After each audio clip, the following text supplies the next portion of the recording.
I'm here to talk about. We're going to be talking about 9 reasons to take a gap year. Well, I tell you what, I took a gap year before going to law school. Spoiler alert. I think the hardest thing about taking a gap year is not knowing what your life is going to look like a year from right now.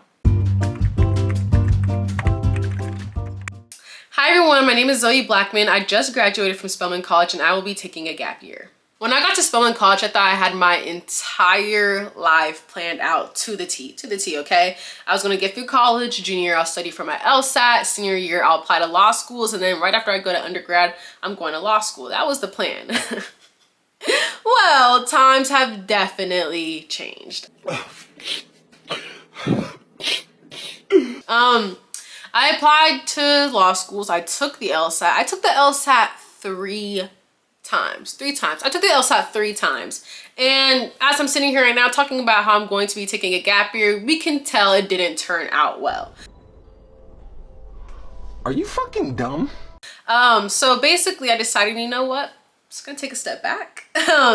What we were planning on doing is studying while trying to figure out my life throughout a gap year and going from there. If I'm being completely 100% honest with you guys right now, I didn't want to take a gap year. I had a plan, and I stick to my plan. So when plans don't turn out how I wanted to plan out, I kind of get a little wonky, a little crazy, and honestly a little bit sad. Like, I was crying, y'all. I was like, I don't want to take a gap year. Like, I wanted to go straight to law school. I wanted to get it over with. I wanted to get it done. And having multiple conversations with like my community, lawyers, family members, and even peers who are taking gap years as well, I realized, okay, like a gap year can actually be extremely beneficial. So that's when I had to like pivot and change my mindset and figure out what exactly am I going to do for my gap year. And that's why I'm here right now to tell you guys and take you guys on this journey with me. Honestly, after a long time thinking about it too, I'm kind of excited for the gap year. Like, there's so much things I want to get done. There's so many things I want to do within my space of time, because if I went straight into law school, I wouldn't have been able to do the things. I would have been depressed, sad, dying, reading, struggling, tired, like 24/7, that I wouldn't have been able to live a life of fun and like fulfillment and doing new things that I just honestly haven't got the chance to do. I broke up my gap year into 5 different sections to show different things I want to complete within my gap year, and also for these things to better prepare me for law school, for my personal life as well, and just overall fulfillment within my life. All right, so for this 2025 to 2026 year, we have split up this gap year into 5 different sections, which are going to be work life, lifestyle, content creation, projects, and fitness/health. Of course, we're going to start off with work life just because I feel like that's the thing I'm most worried about and what really like holds into my life like a year from now when it comes to law school, when it comes to the LSAT, and even like finding a job. So starting off with work life, we have studying for the LSAT. Y'all, when I tell you I'm giving myself the time to really sit there, study, and get my mind right. So I literally start studying in 2 days, and we're gonna go all the way till the end of November. Or not the end, but like beginning mid-November, and take my LSAT in November. The second thing is looking for a legal assistant / entertainment field job. I actually am looking for temp jobs right now because I'm planning on traveling a lot these next few months. And because of that, I don't have the time for a full-time job. And on top of that, I also want to make sure my studying is the mandatory thing. The next thing is networking with entertainment attorneys and going to as many conferences and meetings as possible. I know for like entertainment specifically and entertainment, sports, that whole entire category, it is mandatory that you build your connections. Like, it is the most mandatory thing. And as someone who comes from a family who has no lawyers in it, I need to make sure that I'm constantly getting myself out there, constantly putting my face out there and building these strong connections, so that way I have these connections for life. And this also helps me prepare for the law school and my jobs afterwards. And then my last one is staying updated on current news. So here's the thing, I love music, guys, and that's kind of basically what I want to go into, like being a music attorney. The only thing about it is I just go searching for music like crazy. So what I need to do is step out my comfort zone a little bit and really research, because there's so many good cases out there. Like the Drake case right now. The Drake case, if y'all don't read it, y'all need to go read it right now. So yeah, I'm making sure that I stay updated on current news, so that way when I'm talking to people, I know what I'm talking about. I'm coming prepared. Come prepared. Always come prepared. Okay, my next section is lifestyle, which I'm really excited for. So my first thing on here is journaling. I started journaling a few months ago. I used to do it constantly, but I usually keep my journals like a diary. Like, I just kind of write about what's going on in my day or how I'm feeling, and then just leave it at that, which is completely fine. However, I want to start like getting more into it and start like writing about sections, giving myself affirmations, and how can I make myself feel better, or how am I feeling right now, and how was I feeling in the past, like all those things. I want to make sure that I am literally like tracking my mental health and like tracking how I'm doing and how I can improve myself. The other thing is, what does self-love look like for me? So I read this book about core values and identifying your core values, and I really want to find myself within this gap year and see like, what does self-love look like? How do I take care of myself? Like, what do I like the most? What fulfills me? Like, what makes me feel better? And staying away from the things that make me feel bad. So I'm definitely going to be looking at that question a lot. Like, how do I fulfill myself? What are my core values? How do I stick to my core values and not let other people affect my core values? I think that's the hardest thing. Like, I was talking to this person. It's like, how do I not let like other people, how they live dictate how I feel about things, you know? So it's gonna be a hard one, but we're gonna work through it. And then budgeting as well. Okay guys, I love spending money, but like, who doesn't love spending money? Like, I love spending money. I just bought a matcha today. I wanna buy another matcha. Matcha, coffee. I think there's something about buying it that makes it taste better. I know that sounds crazy, but that's honestly how I feel. So budgeting is definitely something I need to work on. Self-explanatory. And then my last one is community service. I really want to get into serving my community, whether that's in Atlanta right now or when I go back home to Sacramento. So I'm excited for that one. And yeah, we're going to do some community service. Why not give back to the community that gave to me and got me to Spelman and got me through Spelman. And then my third one is content creation. So for you guys who don't know, I have a book talk. So I started my book talk last year. For y'all who don't know, I started it, got some followers, and then I fell off.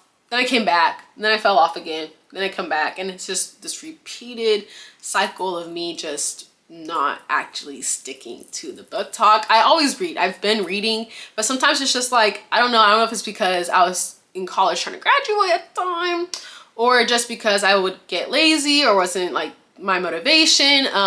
But I really want to actually continue it because I met so many cool people on book talk. I love talking about books. I love listening to other people talk about books. So I really want to continue that going.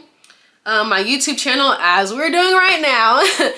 So I want to make sure that I'm staying updated on this as well, and starting to build like how to like make videos and like how to edit them and stuff like that.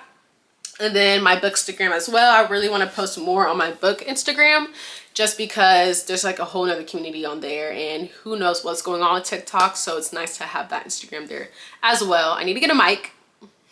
I know y'all, I need to get a mic, which I will be getting right after this. Right after this, I'll go order that mic. Yep.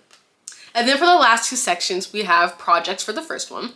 As my projects, this is really just one thing on here. I wrote a poetry book, guys. I wrote a poetry book like 2 years ago. Like, I had poems like lined up. Like, I had so many poems, and I ended up putting it into one book. And honestly, something just feels like it's missing. Like, I have the book here. And I literally have different copies of it, but like something in it just feels missing. So anyways, what we're basically going to do is get that published. We're going to figure out what's missing, edit the poems, and get it published, because you have to start now. Like, you have to honestly start now. Like, I keep on pushing things off, and I need to stop pushing it off and just do it. Just publish the book. Publish the book. Just do it. Like, who's stopping you?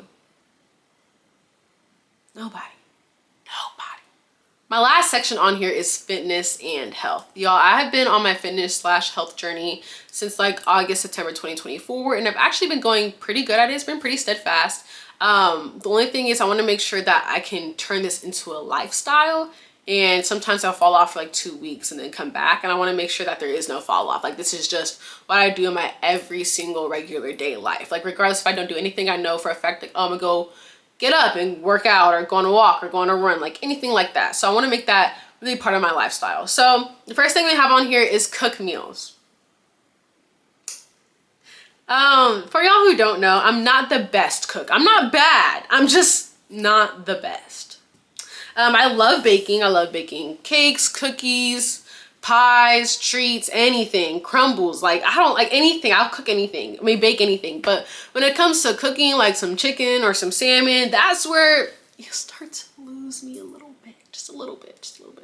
But I've been looking at a lot of TikTok recipes and going on Pinterest and going online just to find things that are easier and like build my like appetite and like learn how to cook food. So yeah, cooking meals. Another one is my calorie deficit. I have been in a calorie deficit for a while. I'm going to continue that as well and just stick to it, and so I can get the fitness goals that I want to get. And then my other one is working out at least 4 times a week. There's gonna be times, you know, that you don't have a chance to work out. Let's just be for real. Like, I'm not gonna go like a whole year 5 times working out, but I at least want to make sure I'm working out at least 4 times a week, even if it's a walking for like 2 hours or like an hour and a half or something. Just making sure I'm moving my body as much as I can, because that is beneficial for a long life, a long, healthy life. Plus, it makes your mental better. It makes your mental so much better. Those are the 5 different sections of the things I'm going to be working on to find myself within my gap year. On top of that, we have so much fun, exciting things coming up. I'm going to DC in 2 weeks. In the beginning of August, I'll probably go to London. We're talking about going to Tokyo. Like, there's honestly so many things, so many things that are going to be happening in these next few months that I'm so excited about. I'm just ready. Like, I'm really ready to like live my life and go outside and do things that I find fun. And whether that's going to the farmer's market, going hiking, traveling, like going to different events like this summer in Atlanta, like doing whatever I possibly can while also still locking in. Like, I want to just have fun within this gap year, like really experience what I like, what I don't like, how I live my life. And hopefully at the end of this year, I'll look back and be like, wow, like, girl, you really did that. Like, a gap year actually ended up being the best thing for you. Like, that's how I want to look back at my year. I want to look back like, you know what, this was great. I loved it. I loved every single second, and now I'm ready to go into law school and I feel prepared. So yeah, I mean, like, I don't really have anything else to say. I'm really just excited, and I'm so glad I finally started this YouTube channel, because there's no reason not to do it. Like, I'm literally doing a gap year. Like, besides me studying and all the little extra things, like, why not film it and take you guys with me? Because like I said, who's stopping me? Nobody is stopping you. So yeah, I'm excited to take y'all with me. I'll probably give like monthly updates, record when I go to DC or different places as well, so I could take you guys with me on that journey as well. So, but yeah, guys, I'm so excited to take you guys on this journey with me. And if you're taking a gap year, congratulations, clap it up. It might not be what you wanted. It wasn't what I wanted. But I hope you know that watching this and maybe watching my other videos as well, you'll see that there's so many things to do, and hopefully like this gap year actually worked out in your favor. So I hope you guys have fun. I hope you guys enjoyed the videos coming next, as I know I will be enjoying my life as well. So catch you guys on the next video. Toodles.